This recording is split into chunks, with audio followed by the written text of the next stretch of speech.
नमस्कार, ANP news देख रहे हैं आप और मैं हूं आपके साथ हितेंद्र। देश दुनिया में आप सभी का स्वागत है।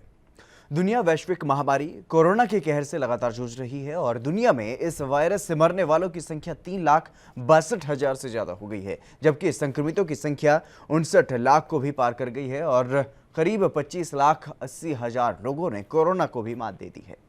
वहीं दुनिया भर में सबसे ज्यादा प्रभावित देश अमेरिका में कोरोना से अब तक 1,03,000 से ज्यादा लोगों की मौत हो चुकी है और 17,68,000 से ज्यादा लोग संक्रमित हैं। पाकिस्तान में कोरोना वायरस के 2,636 नए मामले सामने आने के बाद देश में संक्रमण के मामले बढ़कर के 64,028 हो गए हैं। वहीं 57 और लोगों की जान जाने के बाद मरने वालों की संख्या 1,317 हो गई है।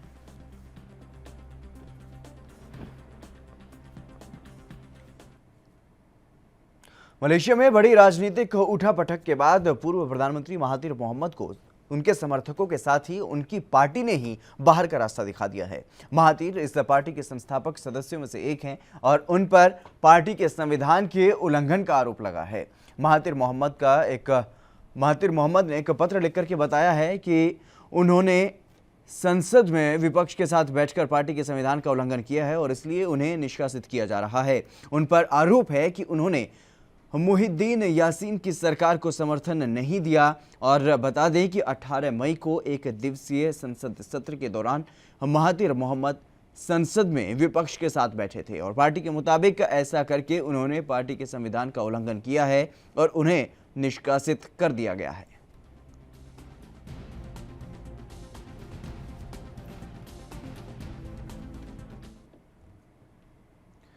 अमेरिकी राष्ट्रपति डोनाल्ड ट्रंप का प्रशासन ईरान को अब तक 2015 के परमाणु समझौते के तहत मिल रही सभी रियायतों पर प्रतिबंध लगाकर इसे खत्म करने जा रहा है। अमेरिका के मौजूदा और पूर्व अधिकारियों समेत संसद के सलाहकारों ने यह जानकारी दी है और विदेश मंत्री माइक पोम्पियो समझौते से जुड़ी एक रियायत को छोड़कर बाकी सभी को खत्म करेंगे, जिससे अमेरिका ईरान में तनाव बढ़ने के आसार होंगे और इन रियायतों के तहत रूस, यूरोप और चीनी कंपनियों को ईरान के नागरिक परमाणु प्रतिष्ठानों में बिना अमेरिकी जुर्माने के काम जारी रखने की छूट थी और इन रियायतों का मार्च में नवीनीकरण किया गया था और ये इस सप्ताह के अंत में खत्म होने वाले हैं और अधिकारियों के मुताबिक इस रियायत को समाप्त करने के बाद कंपनियों को अपना कामकाज समेटने के लिए 60 दिन का समय दिया जाएगा।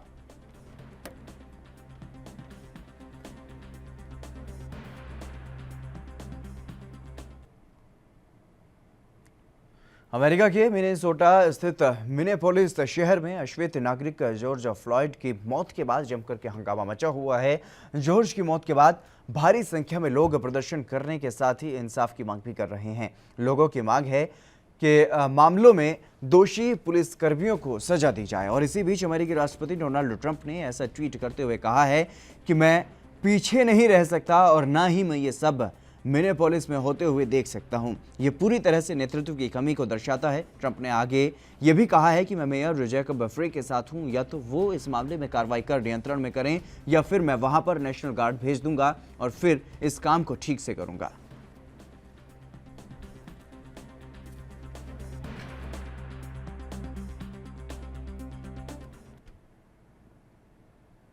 कोरोना वायरस की वजह से देश भर में जारी लॉकडाउन के बीच प्रवासी मजदूर विभिन्न जगहों पर फंसे हुए हैं। रेलवे बोर्ड के चेयरमैन विनोद कुमार ने प्रेस कॉन्फ्रेंस कर रेलवे की ओर से उठाए गए कदमों की जानकारी दी है। विनोद कुमार ने बताया कि 72 घंटे से ज्यादा सिर्फ 4 ट्रेनों ने समय लिया है और 3,840 ट्रेनें 72 घंटे से कम समय में अपने गंतव्य तक पहुंची।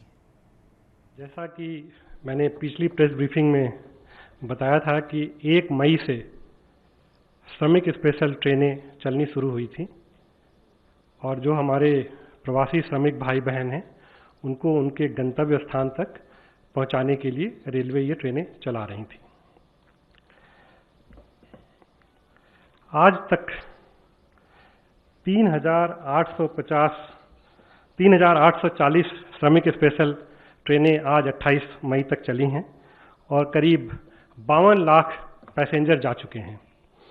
और अगर पिछले एक हफ्ते का अगर आप एवरेज देखें तो 1524 श्रमिक स्पेशल ट्रेन और करीब 20 लाख पैसेंजर एक हफ्ते में गए हैं। तो पिछला जो एक हफ्ता था उसमें हमने करीब 3 लाख प्रतिदिन के हिसाब से प्रवासी श्रमिक भाइयों और बहनों को उनको गंतव्य स्थान तक पहुंचाया। रेलवे ओरिजिनेटिंग स्टेट की जो भी डिमांड आ रही है उसके हिसाब से ये श्रमिक स्पेशल ट्रेनें प्रोवाइड कर रही हैं, और धीरे धीरे ऐसा लग रहा है कि जो ओरिजिनेटिंग स्टेट के डिमांड्स हैं वो कम होने लगी हैं। अगर मैं आपको बताऊं तो कल 137 ट्रेनें चली हैं और परसों 172, जबकि भारतीय रेल ने इस दौरान एक दिन 279 ट्रेनें चलाई हैं। पिछले हफ्ते का जो हमारा एवरेज रहा है करीब 250 ट्रेनों का रहा है। तो पिछले 2 दिनों से ये संख्या घट रही है। 24 मई को हमने सारी राज्य सरकारों से बात करके एक उनकी जो रिक्वायरमेंट उस समय थी वो ली थी हमने। वो रिक्वायरमेंट करीब 923 ट्रेनों की थी। कल हमने फिर राज्य सरकारों से बात करके और सबसे रिक्वायरमेंट ली, और वो रिक्वायरमेंट आज केवल 449 की रिक्वायरमेंट दी है। हमने सभी राज्य सरकारों से कहा है कि आप जब भी अपनी रिक्वायरमेंट देंगे उनके डिमांड के हिसाब से रेलवे तुरंत श्रमिक स्पेशल ट्रेन चलाने के लिए तैयार है। झारखंड के मुख्यमंत्री हेमंत सोरेन ने प्रदेश में लॉकडाउन बढ़ाने की बात कही है और साथ ही उन्होंने प्रवासी मजदूरों को हवाई जहाज से झारखंड लाने पर भी खुशी जताई है। अब देखिए, हमारे पास जो संसाधन रहे हमने उस सभी संसाधनों को एक्सप्लोर कर रहे, चाहे हवाई जहाज हो, चाहे वो ट्रेन हो, चाहे वो बस हो, चाहे वो ट्रकें हो, सभी चीज़ें लगी हुई हैं आज लोगों को रेस्क्यू करने में। आज आप देखेंगे कि हमारे राज्य में आप लोग चौथे स्तंभ के रूप में हैं, गाँव में, सड़कों पर, सभी जगह घूमते हैं, और सब राज्यों की स्थिति आप देख ही रहे। झारखंड की स्थिति बिल्कुल कोई अफरा तफरी की कहीं माहौल आपको नहीं नजर आएगा। कोई भी प्रवासी सड़कों पर चलता हुआ नजर नहीं आएगा मजदूर। आज मुझे लगता है कि हम लोगों ने जो प्रबंधन किया है इस कोरोना के संक्रमण में, आज उस प्रबंधन का नतीजा है कि इस राज्य में पूरा शांत वातावरण है, आम नागरिकों का भी सहयोग पूरा है, और प्रशासन, पुलिस, सभी समाज सेवी सभी आज इस काम में एक होकर इस संक्रमण से लड़ रहे हैं। उत्तर प्रदेश के अपर मुख्य सचिव गृह अवनीश अवस्थी ने मुख्यमंत्री योगी आदित्यनाथ के लिए गए फैसलों के बारे में जानकारी दी है। मुख्यमंत्री जी ने कहा है कि पूरे देश में जहां भी उत्तर प्रदेश के रहने वाले श्रमिक या कामगार हैं उनके लिए तब तक ट्रेन चलाने की व्यवस्था की जाएगी जब तक सभी लोग अपने घर, अपने प्रदेश में नहीं लौट जाते हैं। मुख्यमंत्री जी ने यह भी आज आदेशित किया मुख्य सचिव को कि वो हर प्रदेश के मुख्य सचिव को चिट्ठी भेजें, जिससे कि जिन भी प्रदेश में श्रमिक या कामगार रह गए हैं उनकी सूची हमें उपलब्ध करा दी जाए, और फिर ट्रेन के माध्यम से जो है उनको हमारे प्रदेश में उनके गृह जनपद तक पहुंचाने की व्यवस्था की जाए। मुख्य सचिव जी द्वारा आज ही पत्र सभी अन्य प्रदेशों को जा रहा है। 3 दिन पहले उन्होंने पत्र पहले भी भेजा था, लेकिन आज फिर उनकी ओर से पत्र भेजा जा रहा है, जिससे कि हर प्रदेश में सूचना देकर वहां पर जो भी लोग अवशेष रह गए हैं उनको लाने की व्यवस्था की जाए। माननीय मुख्यमंत्री जी ने यह भी आदेशित किया है कि जनपद के सभी जिलाधिकारियों को जहां भी प्रदेश में जहां भी हैं वहां अगर हमारे प्रदेश से कोई भी कामगार या श्रमिक कहीं अपने प्रदेश जाना चाहता है तो उनकी भी व्यवस्था की जाए। अभी तक 93 ट्रेन से हमारे प्रदेश से अन्य प्रदेशों को भी ट्रेन भेजी गई हैं। हमारे ही प्रदेश से बसें राजस्थान और हरियाणा भी, मध्य प्रदेश भी, उत्तराखंड भी भेजी गई हैं। हमारे प्रदेश से पंजाब भी भेजी गई हैं। हमारे प्रदेश से जम्मू कश्मीर तक भी बसेस भेजी गई हैं, और हमारे प्रदेश से बिहार राज्य भी भारी संख्या में बसेस भेजी गई हैं। तो यदि उत्तर प्रदेश में भी कहीं भी किसी अन्य राज्य का श्रमिक या कामगार होगा तो उसको ससम्मान अपने प्रदेश भेजने की व्यवस्था का भी निर्देश मुख्यमंत्री जी ने दिया है। पंजाब के स्वास्थ्य मंत्री बलबीर सिंह सिद्धू ने यह कहा है कि राज्य में सार्वजनिक जगहों पर मास्क नहीं पहनने और थूकने पर 500 रुपये का जुर्माना देना होगा। वहीं होम क्वारंटीन के दौरान नियमों का पालन नहीं करने पर 2000 रुपये का दंड देना होगा और दुकानों में नियमों की अनदेखी पर भी दुकानदारों को 2000 रुपये का जुर्माना देना होगा।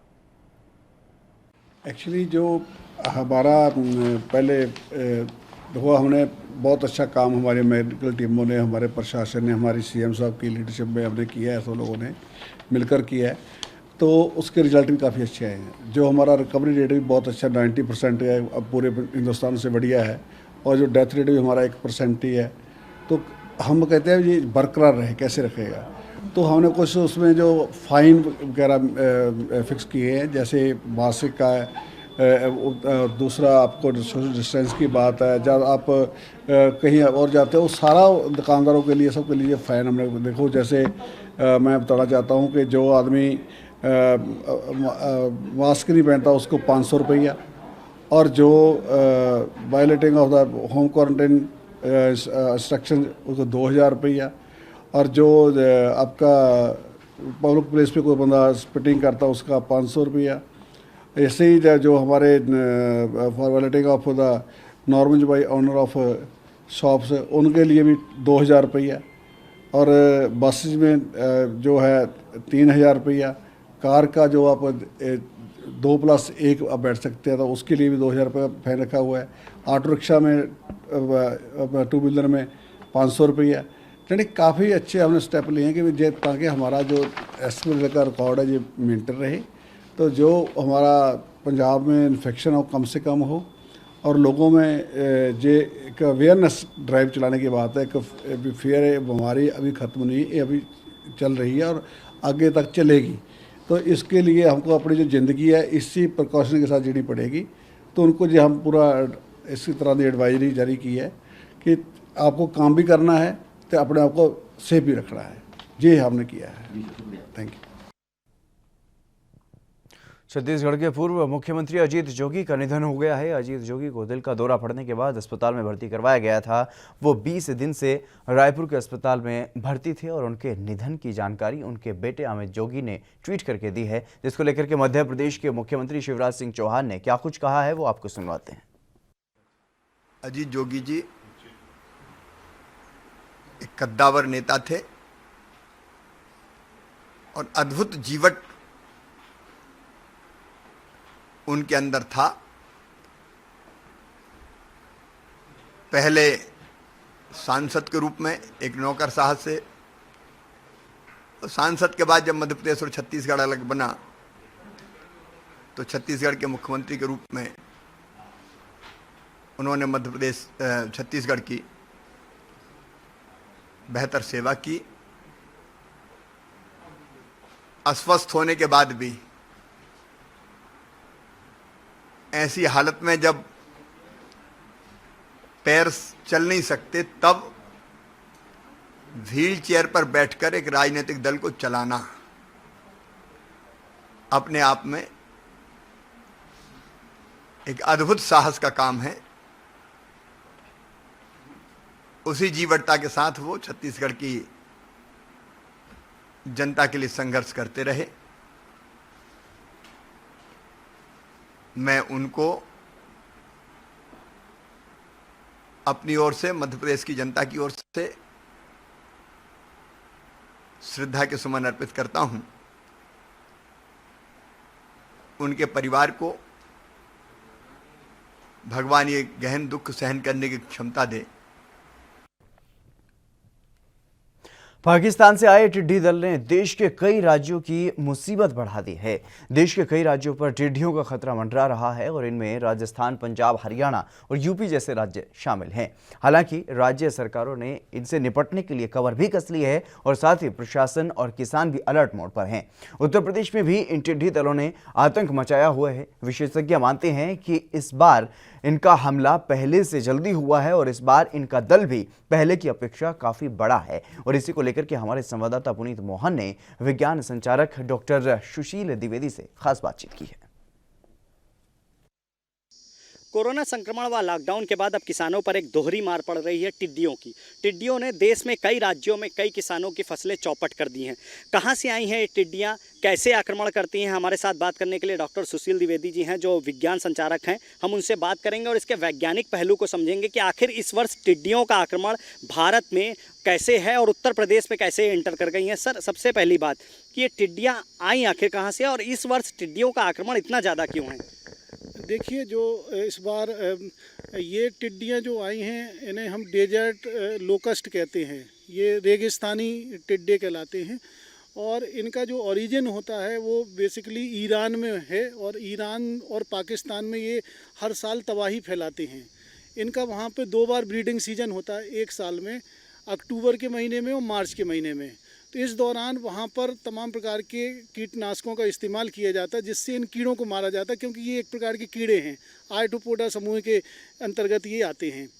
अब ये चूँकि इस साल आपको पता है पूरी दुनिया एक बहुत बड़े संकट से जूझ रही है, जिसे हम कोरोना का संकट कह रहे हैं, जिसकी वजह से ईरान में बहुत ज़्यादा नुकसान हुआ, मानो बहुत सारे इसके कारण अफेक्टेड हुए और इसके कारण पाकिस्तान भी हुआ।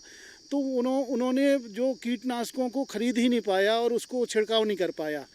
तो जो हम यूनाइटेड नेशन की एक एजेंसी है जिसे हम फूड एंड एग्रीकल्चर ऑर्गेनाइजेशन कहते हैं, FAO, तो उनके अनुसार चूँकि इनका छिड़काव नहीं कर पाए तो वो टिड्डियों की संख्या बढ़ गई और वो भारत में एकदम प्रवेश कर गई, राजस्थान और गुजरात के रास्ते से, और इस प्रकार से पूरे भारत में फैल गई।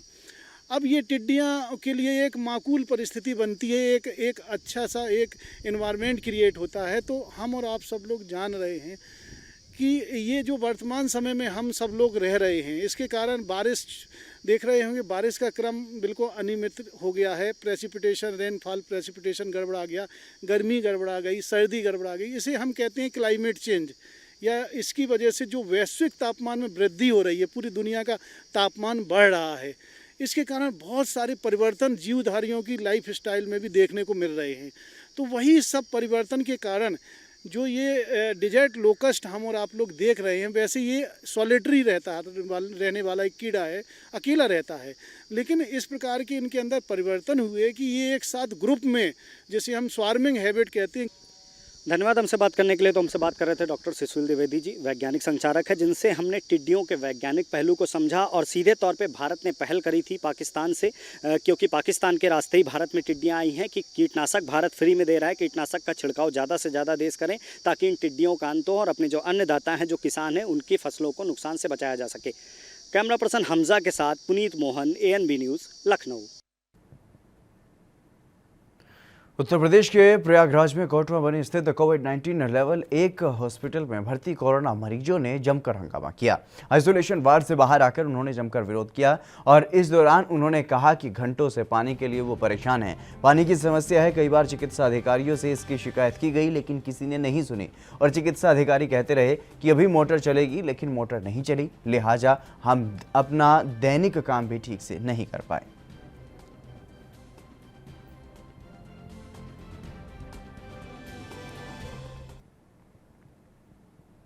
अलीगढ़ एसएसपी ने एक बड़ी कार्रवाई करते हुए थाना गोंडा के उप निरीक्षक राजकुमार को सस्पेंड कर दिया है।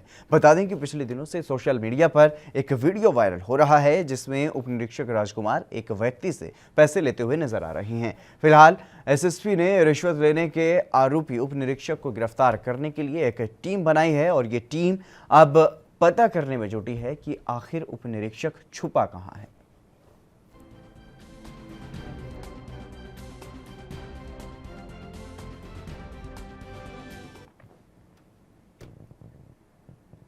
हरियाणा के रोहतक जिले में कोविड-19 के संक्रमण से बचाव के लिए जारी लॉकडाउन से अब हालात सामान्य हो रहे हैं और जिले में लगभग 35,000 श्रमिकों को औद्योगिक इकाइयों में काम शुरू होने से रोजगार मिला है और अपने घर लौटने के चलते पंजीकरण करवाने वाले लगभग 44,000 श्रमिकों में से अब कुछ श्रमिक रोजगार मिलने की वजह से घर लौटने के इच्छुक नहीं हैं और इसी बीच रोहतक और अन्य जिलों में फंसे 1,600 प्रवासी आज श्रमिक स्पेशल ट्रेन से बिहार के भागलपुर के लिए रवाना हुए हैं और श्रमिकों के चेहरे पर घर लौटने की खुशी नजर आ रही थी और रोहतक, झज्जर और चरखी दादरी से श्रमिक इस ट्रेन में सवार होकर के अपने घर पहुंचे हैं।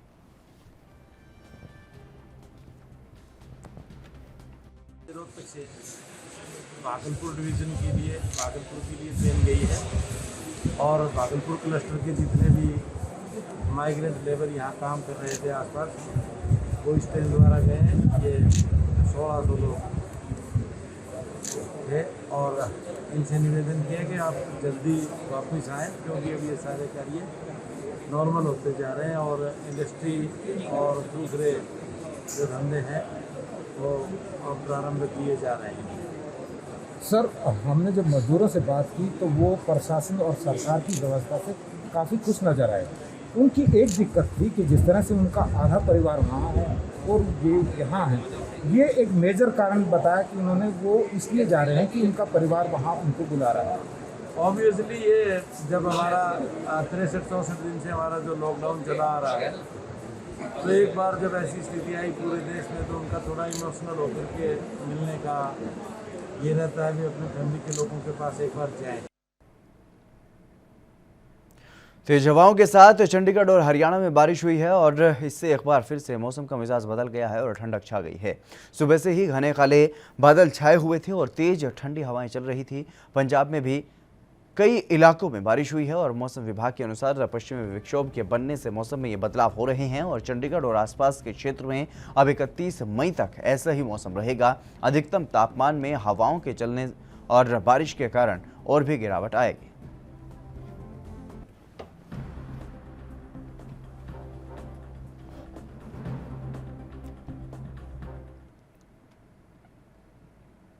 छत्तीसगढ़ के कोंडागांव जिला के धनोरा थाना क्षेत्र में मैं आर्म्स एम्यूनेशन के साथ सड़क निरीक्षण और क्वारंटीन सेंटर्स में चेकिंग के लिए रवाना हुए थे और वहीं चेकिंग के बाद वापस आ रहे थे कि हाट चपई जंगल के पास नक्सलियों ने पुलिस पार्टी को जान से मारने और हथियार लूटने की नीयत से फायरिंग कर दी और आत्मरक्षा के लिए पुलिस ने भी जवाबी कार्रवाई की, जिससे नक्सली जंगल की ओर भाग गए और पुलिस पार्टी ने फायरिंग रुकने के बाद घटनास्थल पर सर्चिंग की और सर्चिंग करने पर स्टील का गंज और प्लास्टिक जर्किन, टेंट, नक्सली वर्दी, नक्सली साहित्य और अन्य दैनिक उपयोग की सामग्री को भी बरामद किया गया है।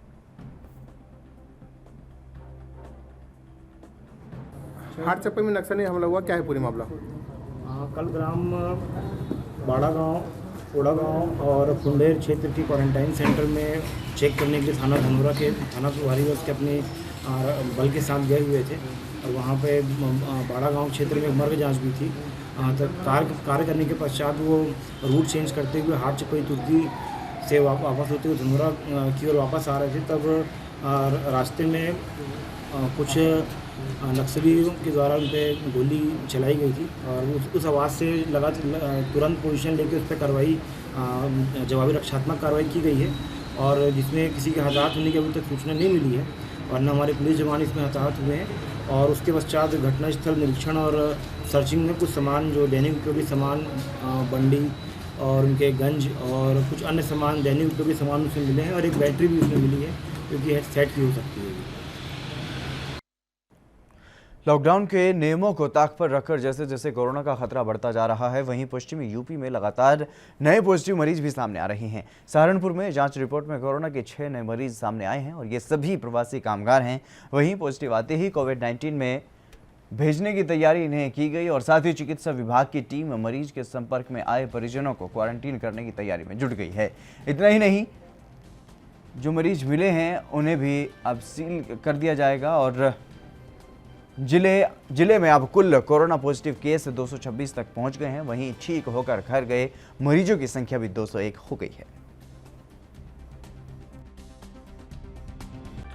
जनपद में अभी तक कोरोना पॉजिटिव केसेस की संख्या 226 है, जिसमें से एक्टिव केसेस की संख्या 25 है। इस तरह आज की डेट में हम लोग की जो L1 फैसिलिटी है उसमें कुल 25 कोरोना पॉजिटिव पेशेंट एडमिट है। हॉट स्पॉट आज की डेट में कुल हॉट स्पॉट की संख्या। चलिए, देश दुनिया में फिलहाल बस इतना ही। आप बने रहिए ANB न्यूज़ के साथ।